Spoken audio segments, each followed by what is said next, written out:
The Lions are favored by 3 on the road here. Remember, just a couple weeks ago, Bears had the lead into the fourth quarter, 2-score lead into the fourth quarter. Lions came back to pull off the win. It was the first of Jared Goff's bad stretch of 2 or 3 games where he kept turning the ball over. Didn't see the field very well against the Bears. I called it just a straight-up vision problem. He was just not making good decisions for whatever reason in this game against the Bears. Had 3 interceptions, 3 turnover-worthy plays in that game. Weren't all the same plays, but either way, the Bears did a nice job. But the Lions found a way to win in the end. In Chicago here, Lions favored by 3. Yes. The Lions, we talked on the show the other day about their struggling defense. And the emailer said that, look, one of the biggest things that causes them problems is a running quarterback, like anybody that can get yards on the ground. And Chicago is absolutely a running quarterback. I mean, Justin Fields. I'm not going to disagree with that, but it feels like that's a lot of defenses. Yeah, I'm sure it is. But I think it's fair to say that right now the Lions defense is underachieving or has regressed or the injuries have mounted to the point where they are getting overwhelmed. And Justin Fields, I think, is a particular nightmare for them generally because of what he can do on the ground. Now, the one thing that is relevant to this dynamic is Fields has looked better since coming back from his thumb injury. Part of that is he just hasn't been punished for the bad plays he's got. Like, he has 2 turnover-worthy plays in each of the last 2 games since coming back and has, I think, 1 interception in that time. Now he's got fumbles as well, but it kind of feels like they've avoided getting, punished for those bad plays. If the Lions can actually create the turnovers, that can change the whole thing. Last time we saw Chicago, that was the Monday night game at Minnesota, where it was death by a million wide receiver screens on that side of the ball.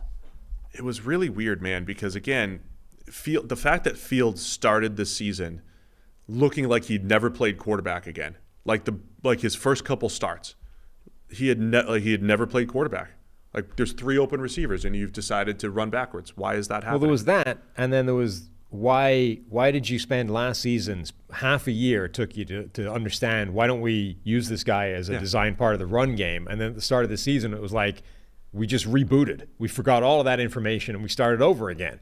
And it's the same thing. It took half the year for them to go, hey, why don't we just call some design run plays for Justin Fields? Like, dude, this is genius. Why does that keep happening? Then they seemingly figured it out, and he looked like he did last year, where it was like, okay, he's a dynamic runner. He's a good downfield passer beyond 20 yards. Let's, if we can iron out some accuracy issues, some footwork, taking too many sacks, if we can iron out some of these things, we have something here. So we're like back at that point with Fields, where I think there's a lot of promising play. His running ability is a game changer, whether it's in the design game or as a scrambler, but we're looking for him to, tidy up and polish some of the other parts of his game. So when that is the case, I mean, in any given week, Fields could be special. But then you have a game like the other night where they just kept throwing screens. Like, they were so afraid of Minnesota's pass rush and blitz schemes and trickeration that they just said, we just got to screen it the whole time. So I just don't know what we're going to get here. But they played well against the Lions until they just kind of, they couldn't put a drive together in the second half. They put one big drive together in the second half but settled for a field goal. So they have the pieces to pull this upset. I think they'll be a lot more confident with their own offense than they were against Minnesota. Like, I think the Vikings defense is so confusing to a lot of teams that they don't quite know what to do or what to call. Whereas against the Lions, I think they'll have a lot more confidence to just play their game, air it out, target DJ Moore deeper down the field, let Justin Fields run. This feels like a game that if Jared Goff and the Lions offense can have a good game again, could be an absolute shootout. We know the Lions and Goff haven't been as good on the road. The chat is asking if it's a weather game. Not according to my information.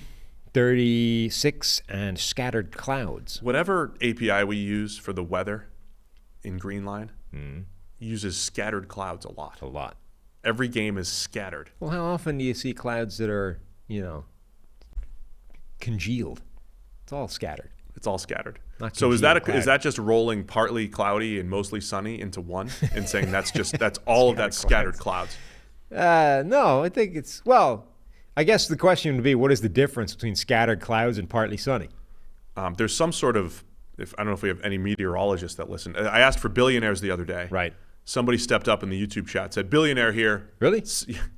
His comment was, I'm a billionaire. Sam knows my mentality extremely well. Yeah. I'm assuming that's tongue in cheek, but he got a lot of thumbs up. So I asked for billionaires the other day. If you're a billionaire, let us know. We want to know if there's billionaires listening to our show. Also, give us some money. Yeah, we'll set up a special email address for you. Well, we're asking. And we'll send our Venmos. But we're just curious if you're a billionaire. But if you're a meteorologist as well, please step up. Help us out. Partly cloudy, mostly sunny. But I think it's a percentage thing. I think there's a tipping point. There's a percentage of clouds that equal mostly sunny, and there's a percentage that equals partly cloudy. Okay. Yeah. So, I mean, I could buy that.